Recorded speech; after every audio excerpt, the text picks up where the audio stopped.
सियासी मामला कहाँ फंसे? सियासी मामला भी फंसे हुए बहुत सारे। देखें, हमने एक तो बात की कि गिरफ्तारियों का मामला जो था वो तो है ही है, जो रात हुआ है। इसके अलावा जो पॉलिटिकल सिचुएशन मुल्क में चल रही है, देन ये जो अदलिया से मामला आ रहे हैं, मुद्दत मुलाज़मत में तोसी का, और नंबर गेम्स क्या होने जा रहे हैं, तो इस सब पे ज़रा हम बात कर ले। और हाँ, ये जो नाराज़गियाँ हैं, मनाने रूठने का सिलसिला, ये सियासी नाराज़गियाँ, इस सब पे हम बात कर लेते हैं। सुनिए, हमारे साथ सुबह सुबह मौजूद हैं पीपल्स पार्टी की रहनुमा सादिया जावेद साहिबा। सादिया जावेद साहिबा जो हैं वो इस वक्त मौजूद हैं, रहनुमा पीपल्स पार्टी। अस्सलाम वालेकुम सादिया साहिबा, वेलकम टू द शो। आपने वक्त दिया, बहुत बहुत शुक्रिया। एक बार फिर गिरफ्तारियों का जो मौसम है वो दिखाई दे रहा है। साथ कौमी असम्बली का सेशन भी जारी है। ऐवान सदर में जरदारी साहब भी मौजूद हैं। मैडम, हमने माजी में देखा है कि जरदारी साहब सियासी कारकुनों को कैद करने के सख्त खिलाफ हैं, लेकिन अब आपकी हुकूमत में पार्लियामेंट के जो बाहर हैं वो गिरफ्तारियाँ हो रही हैं। सबसे पहले तो गुड मॉर्निंग, बिस्मिल्लाहिर्रहमानिर्रहीम। तो जो आपने बात की कि प्रेसिडेंट जरदारी जो हैं वो सियासी गिरफ्तारियों के ख़िलाफ़ रहे हैं, जी बिल्कुल, हम सियासी गिरफ्तारियों के ख़िलाफ़ रहे हैं। लेकिन आपको पता है कि पीटीआई की साथ जो कल जलसा हुआ उसमें इंतज़ामिया का एक मुआहदा हुआ था, और ये गिरफ्तारियां उसी सिलसिले की कड़ी हैं। और जो वहाँ हरकत हुई, जो ज़बान इस्तेमाल हुई, तो जाहिर सी बात है स्टेट एक्शन लेती है किसी भी ऐसी कार्रवाई का जो कल पीटीआई ने की। और पीटीआई का माजी भी कोई इतना अच्छा नहीं है। उन्होंने जब भी कोई पॉलिटिकल इवेंट के नाम पे वो किया है, उसमें उन्होंने हंगामा आराई की है। इसी वजह से वो कानून बनाना पड़ा कि तमाम सियासी जमातों पे पाबंदी लगी कि इस्लामाबाद में जो है वो दाखिले बंद किए गए, इस्लामाबाद में जलसे जुलूस में मुकम्मल पाबंदी लगाई। तो मुझे लगता है कि पीटीआई के खिलाफ जो एक्शन हो रहा है वो लीगल एक्शन हो रहा है, जो उन्होंने डिप्टी कमिश्नर इस्लामाबाद के साथ मुआहदा किया था। सादिया साहिबा, वो तो सब ठीक है, लेकिन बीइंग अ पॉलिटिकल वर्कर, आपको लगता है कि ये जो पार्लियामेंट के गेट से गिरफ्तारियां, ये सही रिवायत है? और क्या एतमाद में लिया गया था इस हवाले से?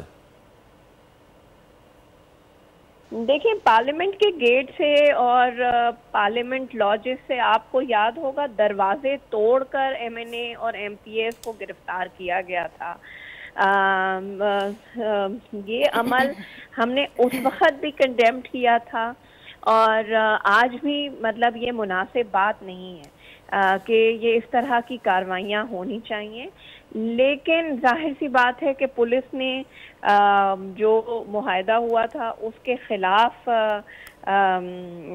वर्जी पे एक्शन लिया है, तो पुलिस ये काम कर रही है। लेकिन पीटीआई अपने दौर में ये सब कुछ करती रही है, तो बास टाइम मकाफाते अमल भी सामने आते हैं। बिल्कुल बिल्कुल मैडम। वैसे एक इतला के मुताबिक हुकूमत ऐवान के अंदर अदालती इस्लाहात से मुतालिक आइनी तरमीम का इरादा रखती है, लेकिन वो अब तक पीपल्स पार्टी को मनाने में नाकाम है। ऐसे कौन से शराइत हैं जो आप हुकूमत से मनवा रही हैं इस तरमीम में साथ देने के लिए? नहीं, देखिए, ऐवान का काम है, कौमी असम्बली और सेनेट का ये काम है आइनी तरमीम जो हैं वो करना उनका हक है। ये उनको पाकिस्तान की अवाम ने दिया है, तो ऐसी कोई बात नहीं है। तमाम पॉलिटिकल फोर्सेस जो इस वक्त गवर्नमेंट, नून लीग की गवर्नमेंट को सपोर्ट कर रहे हैं, वो वन पेज पे हैं। और आप बहुत जल्द देखेंगे कि आइनी इस्लाहात का जो भी बिल है जो अभी अंडर डिस्कशन है वो असेंबली में पेश किया जाएगा। और ये बात आपकी सादिया साहिबा, ये बात, इसको ऐसे में अगर सवाल के तौर पे पेश करूं, आप कह रही हैं कि ये हक है, लेकिन जब चीफ जस्टिस कादी फायद ईसा खुद ये कह चुके हैं कि वो तौसीह नहीं लेना चाहते, इसके बाद भी क्यों हुकूमत ऐवान के अंदर अदालती इस्लाहात से जो मुतालिक आइनी तरमीम है उसका इरादा रखती है? क्या इस तरमीम में आखिर? मेरा ख्याल से ये बहुत अच्छी बात है कि जस्टिस काजी फाइज ईसा, क्योंकि लोगों का यही मानना है कि ये टाइमिंग जो है वो इम्पोर्टेंट, हर काम की टाइमिंग इम्पोर्टेंट होती है।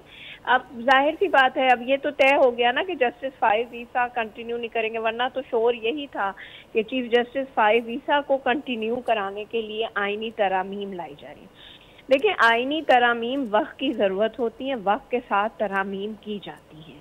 जुडिशल रिफॉर्म के लिए बहुत अरसे से बातचीत चल रही थी। आपको याद है 18वीं तरमीम के वक्त भी जरदारी साहब ने और पाकिस्तान पीपल्स पार्टी ने बहुत सारी चीज़ें प्रपोज की थी, जिसमें कहा गया था कि आईनी तरमीम की जाए, लेकिन उस वक़्त की नून लीग ने उस बात को नहीं माना था। तो पाकिस्तान की जुडिशरी में रिफॉर्म्स की ज़रूरत है, जजेस की तादाद में इजाफे की ज़रूरत है। तो अगर वो किया जा रहा है तो इसमें कोई गलत बात नहीं है, और ये बहुत अच्छी बात है कि जस्टिस फाइज ईसा साहब ये कह रहे हैं कि मुझे एक्सटेंशन नहीं चाहिए। बिल्कुल। वैसे क्या आप समझती हैं कि मौजूदा वक्त और हालात में चीफ जस्टिस को तौसीह ले लेनी चाहिए?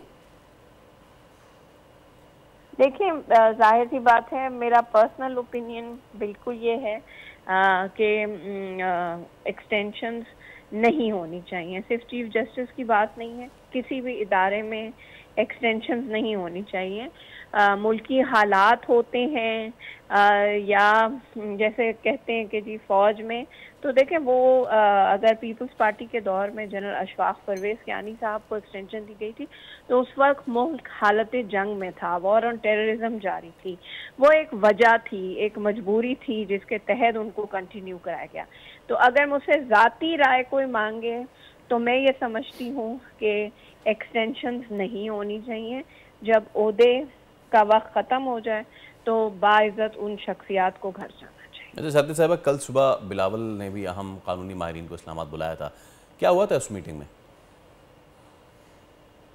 देखिए, मेरी अभी तक किसी से इस्लामाबाद जो लोग वहाँ इनवाइटेड थे वो उनसे रब्ता नहीं हुआ है, लेकिन जाहिर सी बात है क्योंकि सारे मीडिया पे सारी जगह हर चीज़ अंडर डिस्कशन है और वो ये बात चल रही है कि अदालती इस्लाहात, तो जाहिर सी बात है पीपल्स पार्टी का जो लॉयर विंग है जिसमें बड़े बड़े वकील फारूक एच नायक और कॉन्स्टिट्यूशनल वकील रज़ा रब्बानी टाइप लोग मौजूद हैं, तो उनसे चेयरमैन साहब ज़रूर डिस्कस करेंगे कौन के क्या कुछ हो सकता है और क्या बेहतरी लाई जा सकती है अदालती निज़ाम में, क्योंकि हम हमेशा से जुडिशल रिफॉर्म्स के हक में रहे। पाकिस्तान पीपल्स पार्टी ने इस बारे में हमेशा आवाज़ उठाई है। तो वो देखें डिस्कशन करके चीज़ों पे, तो ये तो कोई ठीक है। बहुत शुक्रिया सादिया जावेद साहब हमारे साथ अब मौजूद थी, और सुबह सुबह पॉलिटिकल वो भी बड़ा ज़रूरी होता है। हाँ, लेकिन होगा क्या, अब मामलात किस करवट बैठेंगे ये तो वक्त ही बताएगा। सब्सक्राइब करें और बेल दबाएं ताकि कोई खबर रह न जाए।